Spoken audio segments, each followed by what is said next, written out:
Y'all, homeschoolers are white and conservative to cultish. So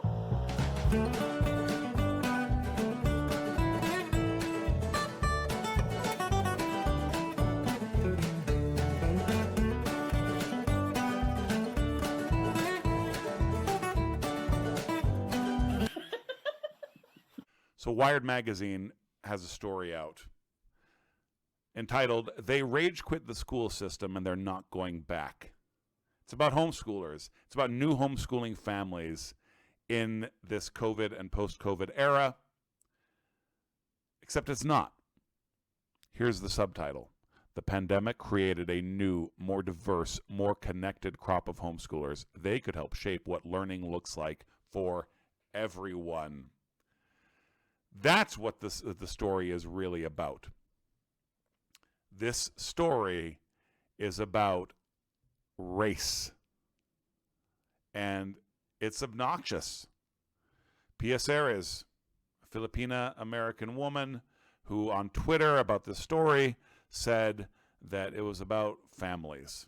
And I honestly, I read this and I think that she was trying to write a good and balanced story, but because of how institutionalized she and many others are, but because of how institutionalized she is, she was not able to do that.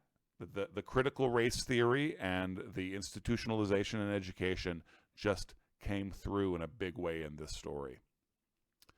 So here it is, the picture, there's a more diverse, more connected crop. So a non-white family with an iPad. That's what the story is about. It's about non-whiteness in homeschooling. So it's easy to homeschool in Texas, which is great, by the way. And a mom of four in McKinney, Texas is featured. It was so nerve-wracking, she says. She has kids who are 10, 8, 6, and 3. Okay, this is Sarahi Espitia. Her kids are crying. Listen, my job, my work, I advise homeschooling families. I am a homeschooler myself, as in I was homeschooled, and I've homeschooled my kids, and I give classes online to homeschoolers because, as this story itself mentions, homeschooling and homeschooling culture is full of resources and a wide variety of things you can do. My mom taught Spanish at the homeschooling co-op in the 90s, and I took chemistry from some dad. All right. So this paragraph, 3 or 4 paragraphs in, is really where we start to see the agenda of this story coming out. The country appears to be on the verge of going back to normal. Her district schools have been open for months, talking about Espitia, but Espitia's kids won't be going back to traditional school. All right, so she's made the decision. She's going to stick with homeschooling for now. Over the past year, she was able to shift her kids' learning schedule outside of the weekday lockstep. Because her husband works on weekends, she treats Mondays like a weekend, where kids have less school and everyone can spend more time together as a family. She liked that she could teach her kids more Mexican history than they learned in schools. Last year, she joined a Latinos homeschooling Facebook group where families share resources such as Spanish children's books and curriculum ideas. So when I was reading this story, at this point, I hadn't really paid attention to the headlines and just reading the story and loving it.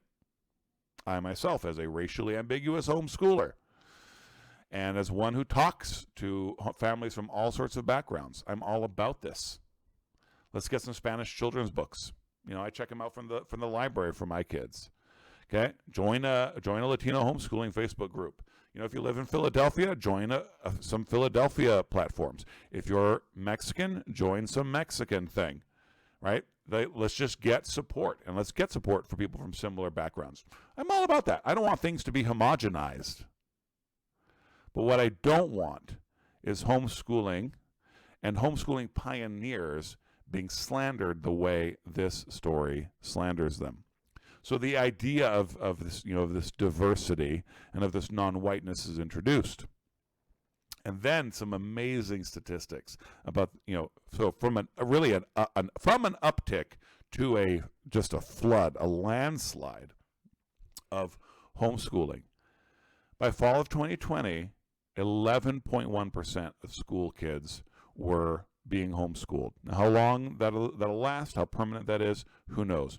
But from 3.2%, which is already substantial, that's 1.7 million students in 2019, 3% of American students were homeschooled. That was already huge. So homeschooling is an established phenomenon. It's reached the point where everyone knows what homeschooling is. COVID-19 hits all the way up to 11.1%. In spring of 2020, 5.4%. Fall of 2020, 11.1%. But look, here you can already see with these quotes that's, this further down in the story, this is what this article is actually about.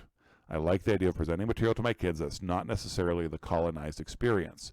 So in the story, she talks about how, black families, there's so much more homeschooling now. Absolutely incredible. Black families reported a 3.3% rate of homeschooling in spring 2020 and 16.1% later in the fall. Absolutely amazing.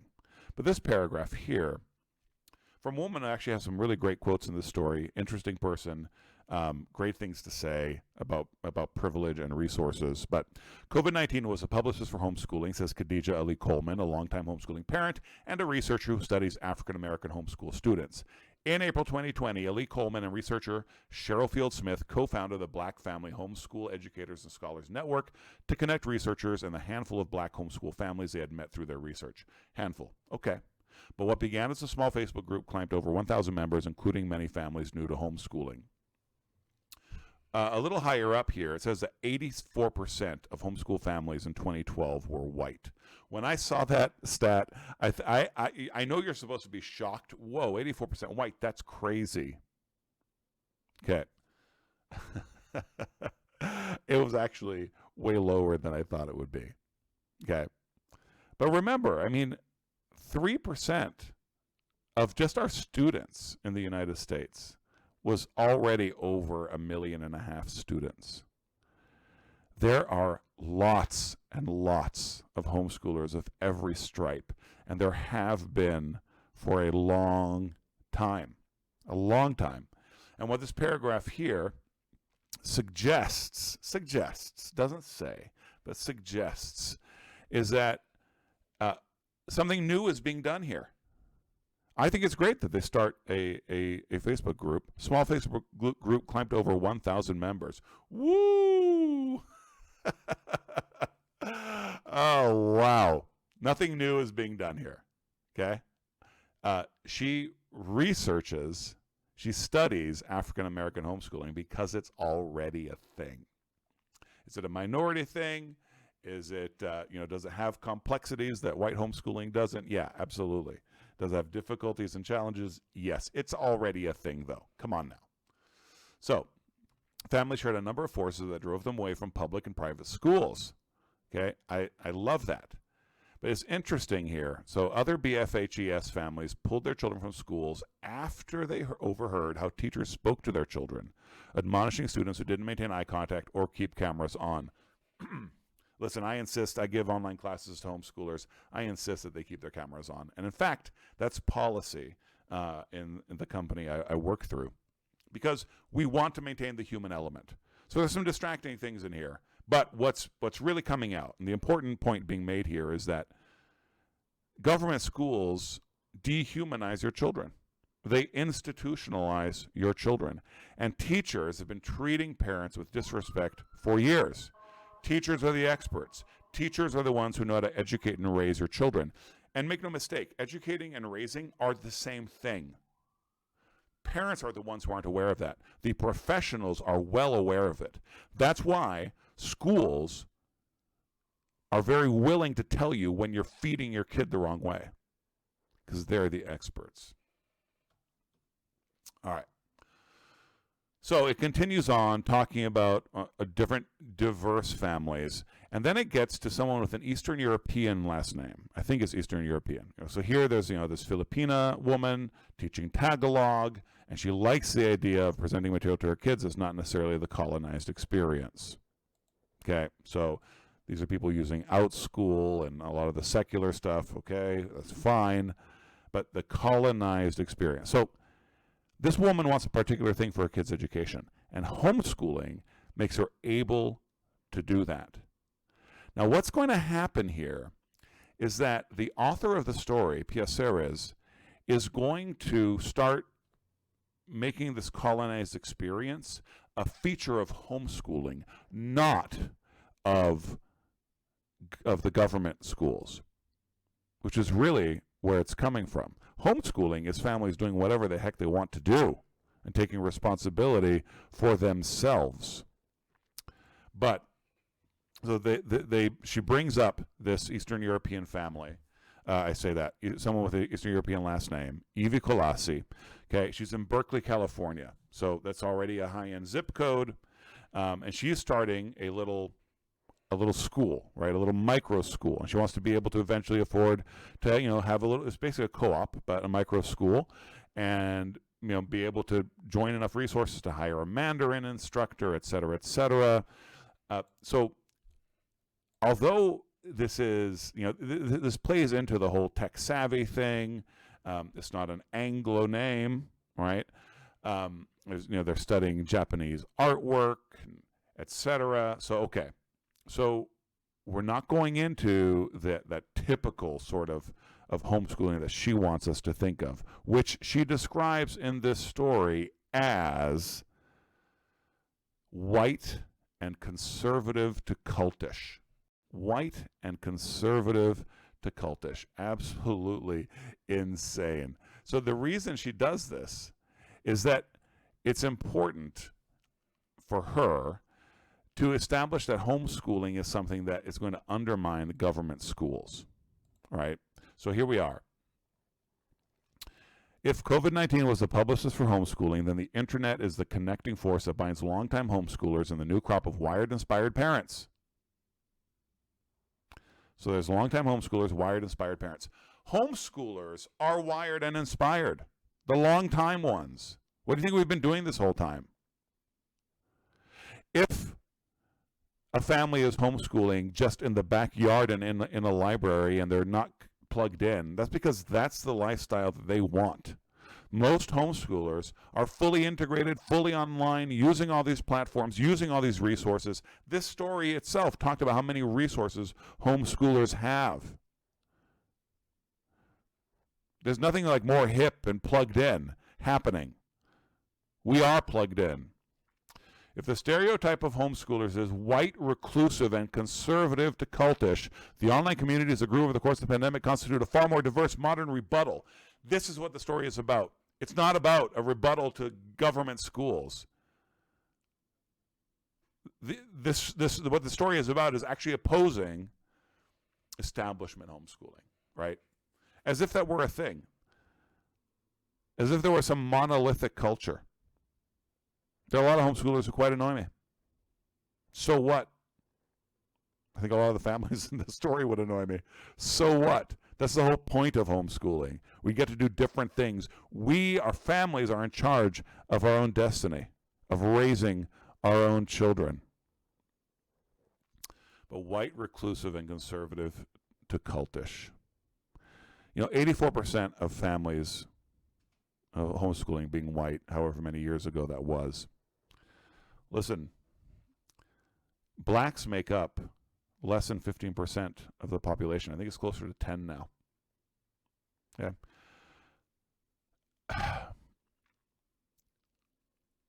16% minority representation is already pretty broad, particularly if you start thinking about political spectra.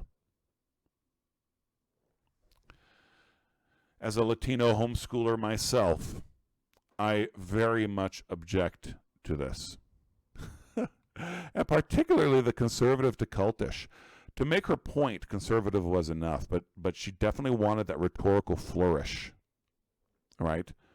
To make sure we understand that if you're conservative, you're already pushing cultish. All right, this is the trend, this is the tendency. They're going in a direction. That's what those hyphens do. They create direction. Not just conservative in some sort of static way, but conservative to cultish, right? There's a dynamism to this, so that if you're homeschooling and white, you're inevitably tending and trending that way. Absolutely disgusting. All right, so she talks about the Tagalog family, and then this family in Berkeley, and this family in Berkeley is the most privileged of the families she talks to, and there's a reason she puts her in here. She's still one of the hip, new, connected families, but uncertainty for public schools. And really, the message in here that we're supposed to take away as readers of Wired is, if too many people start homeschooling, the government schools will fail. And government schools struggling and failing is bad.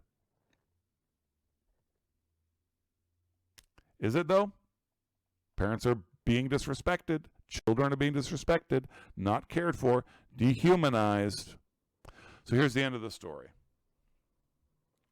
The pandemic broke the rules on what school looks like, where learning occurs, when it occurs, who is performing the role as a teacher or facilitator. What rules? See, this is what I mean by institutionalized. Someone's out there making rules. Homeschooling doesn't have rules, y'all. Homeschooling is simply raising your kids well. You can raise your kids well and have your kids go to some type of school. You don't have to homeschool. But education is raising. That's it.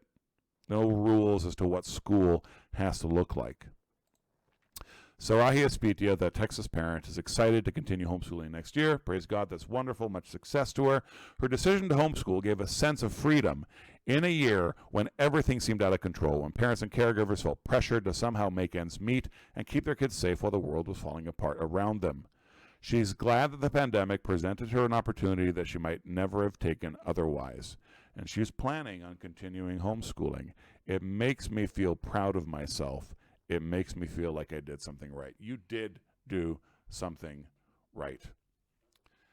And,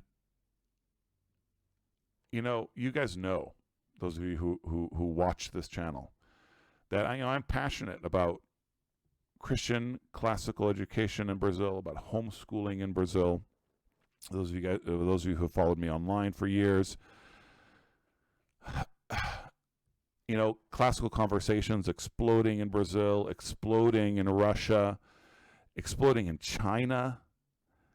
Homeschooling is for everybody. The historical blip, by the way, on the education scene is this Prussian factory model of education. The highest goal for the public schools is to turn you into a good worker. That's the best it can do. You, as a parent, should be concerned with turning your kids into good humans, giving them a plenary, fulsome education. You know, race just permeates everything, every conversation now. Every bit of discourse is racialized. This video is racialized. And it's a sad fact of the age that we live in. Homeschoolers have always been, I mean, since I homeschooled in the 90s, always been a diverse, crazy crowd.